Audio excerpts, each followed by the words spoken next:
बिस्मिल्लाहिर्रहमानिर्रहीम। अस्सलामु अलैकुम। नाज़रीन इकराम, कतर और दीगर खलीजी ममालिक के दरमियान तय पाने वाले मुआहदे की शराइत मंजर आम पर आ गई। कतर ने सऊदी अरब समेत दीगर इत्तेहादी ममालिक को निहायत जिल्लत आमेज शराइत पर सुलह करने पर मजबूर कर दिया। तुर्की और ईरान की हिमायत ने कतर को मजीद मजबूत कर दिया। ईरान की जानिब से कतर को फतह हासिल करने पर मुबारकबाद। कतर के मजबूत मौक़िफ़ पर तुर्क सदर रजब तैयब एर्दोगान का आसानी से राब्ता, मजीद दिफाई इमदाद की पेशकश। वीडियो की तफसील में जाने से पहले तमाम दोस्तों से गुजारिश है कि वीडियो को आखिर तक मुलाहिजा करें ताकि खित्ते में तेजी से बदलती सूरत हाल से आप आगाह रह सकें। नाज़रीन इकराम, सऊदी अरब के कदीम शहर अल अला की पुरसुकून फिजा में इस हफ्ते गल्फ कोऑपरेशन काउंसिल यानी GCC के ममालिक के दरमियान होने वाले यकजहती और इस्तेहकाम के मुआहदे ने खलीजी ममालिक के ताल्लुकात में एक नई गर्म जोशी पैदा कर दी है। खलीजी ममालिक के सालाना सरबराही इजलास में इस मुआहदे का ऐलान करते हुए सऊदी वली अहद मोहम्मद बिन सलमान ने कहा कि यह मुआहदा हमारे खलीजी अरब और इस्लामी यकजहती और इस्तेहकाम की तस्दीक करता है। इससे पहले मोहम्मद बिन सलमान ने कतर के अमीर तमीम बिन हमाद अस्सानी को सरेआम गले लगाकर कोरोना के बावजूद उनका इजलास में इस्तकबाल किया था। यह इस बात की तरफ इशारा था कि सऊदी अरब एक कदम आगे बढ़कर कतर से सियासी ताल्लुकात बहाल करने का ख्वाहिशमंद है। 6 खलीजी ममालिक के अलावा मिस्र, तुर्की और ईरान ने भी इस मुआहदे का खैर मकदम किया है। ईरान के वजीर खारजा ने एक ट्वीट में कहा कि दबाव और जबर के खिलाफ दिलेरी से लड़ने के लिए कतर को मुबारकबाद। हमारे दीगर हमसायों के लिए ईरान ना तो उनका दुश्मन है और ना ही उनके लिए खतरा। अब वक्त है कि एक मजबूत इलाके के लिए हमारी पेशकश को संजीदगी से देखा जाए। नाज़रीन इकराम, 3.5 साल तक सऊदी अरब, मुत्तहिदा अरब अमारात, बहरैन और मिस्र ने कतर को फिजाई, जमीनी और बहरी पाबंदियों का निशाना बनाया और उसके साथ ताल्लुकात खत्म करके इस छोटे से खलीजी मुल्क पर जबरदस्त दबाव बरकरार रखा। इन चारों ममालिक ने 2017 में 30 लाख से भी कम आबादी वाले तेल और गैस के ज़खायर से सरशार इस मुल्क पर इल्ज़ाम लगाया कि वो दहशत गर्दी का हामी है और कतर से मुतालबा किया कि वो दहशत गर्दी की हिमायत करना बंद करे, ईरान से ताल्लुकात ज़रूरत से ज़्यादा न रखे और दोहा में मुकीम अल जजीरा न्यूज़ चैनल पर पाबंदी लगाए। कतर ने दहशत गर्दी की हिमायत के इल्ज़ाम से इनकार किया और ना तो अल जजीरा पर पाबंदी लगाई और ना ही ईरान के साथ ताल्लुकात कम किए। तो अब चारों मुल्क कतर के साथ सियासी ताल्लुकात बहाल करने और उसके खिलाफ पाबंदियां खत्म करने पर राजी कैसे हो गए। नाज़रीन इकराम, इत्तिलाआत के मुताबिक हालिया महीनों में कुवैत और अमेरिका से ताल्लुक रखने वाले सालिसों ने डेडलॉक खत्म करने की कोशिशें की हैं। खास तौर पर कुवैत पसे पर्दा काफी महीनों से दोनों धड़ों को मनाने की कोशिश कर रहा था। ज्यादातर कुवैत और कुछ हद तक अमेरिका की कई महीनों की अनथक सफारती कोशिशों के नतीजे में कतर के खिलाफ पाबंदियों को खत्म किया जा सका है। ये बात सच है कि सुलह सफाई की बातें कई माह से जारी थीं और GCC ममालिक का सदारती इजलास हर साल होता है, तो अचानक मुआहदा कैसे तय पा गया? क्या अमरीकी इंतखाबात में सदर ट्रंप की शिकस्त इसकी फौरी वजह थी? आलमी माहिरीन कहते हैं कि इसकी फौरी वजह ट्रंप की हार है और जो बाइडन का 2 हफ्तों में इक़्तिदार संभालना है। बाइडन ने वाजे कर दिया है कि वो ईरान के साथ कुछ शराइत पर जौहरी मुआहदे को बहाल करना पसंद करेंगे। बाइडन ने सऊदी अरब को सख्ती से मुतनब्बे किया है कि सहाफ़ी जमाल खशोगी के कत्ल को वो एक इंसानी हुकूक के केस के तौर पर देखेंगे और इसकी तहकीकात भी कराई जाएंगी। यमन में सऊदी अरब और अमेरिका की फौजी कार्रवाई की भी तफ्तीश होगी।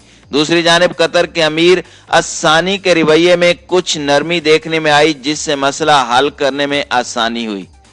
नाज़रीन इकराम, सवाल ये पैदा होता है कि ये हालात बिगड़े क्यों थे। कतर की तरफ से अपने मौक़िफ़ पर कायम रहने की एक बड़ी वजह उसका ये यकीन था कि वो शिद्दत पसंदी का हामी नहीं है। दरअसल मिस्र और सऊदी अरब की नज़र में इख्वानुल मुस्लिमीन शिद्दत पसंद गिरोह है, जबकि कतर, फ़लस्तीन और तुर्की इसे सिर्फ एक सख्त गिर इस्लामी तंजीम के तौर पर देखते हैं।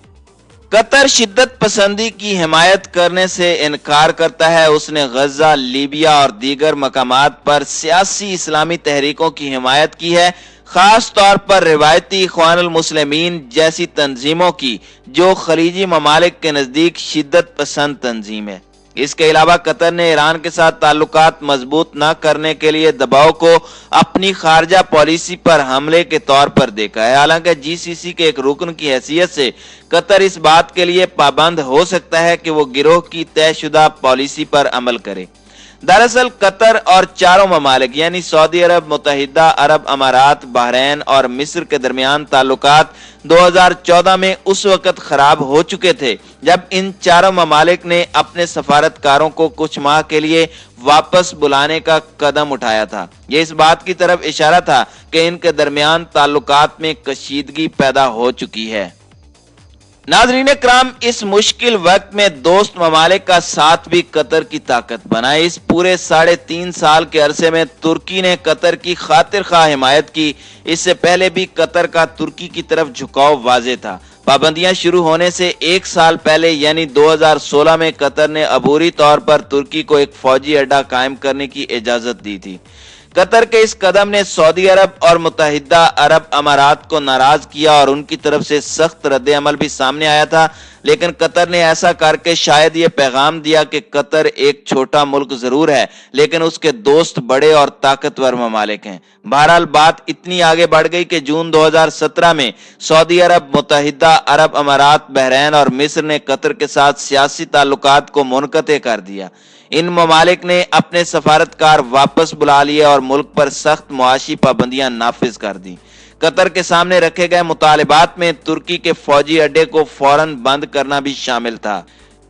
नाज़रीन इकराम, इस सारी सूरत हाल में सवाल ये पैदा होता है कि 3.5 साल चलने वाले इस सियासी ड्रामे में जीत किसकी हुई है। मुश्किल वक्त में घिरे कतर को अच्छी तरह मालूम था कि उसके खिलाफ कार्रवाई फितरी नहीं और आखिर फतह उसी की होगी।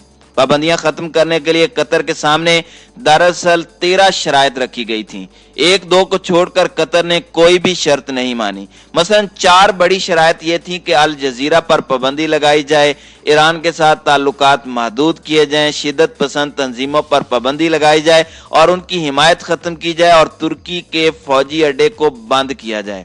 कतर ने इसमें से किसी एक शर्त को भी नहीं माना। आलमी माहिरीन का कहना है कि लड़ाई में जीत कतर की हुई है। ये कतर की जीत है क्योंकि कतर के खिलाफ सऊदी अरब और मुत्तहिदा अरब अमारात ने मिलकर एक मसनूई मसला खड़ा किया था जिसे ज्यादा देर तक जारी नहीं रखा जा सकता था। आलमी माहिरीन के मुताबिक 3.5 साल की यकतरफा इक्तसादी और सरहदी पाबंदियों ने कतर के खलीफा, हुकूमत और अवाम के लिए काफी मुश्किलात पैदा कर दी थी, लेकिन ये पाबंदियां कतर की हुकूमत को घुटने टेकने पर मजबूर न कर सकी।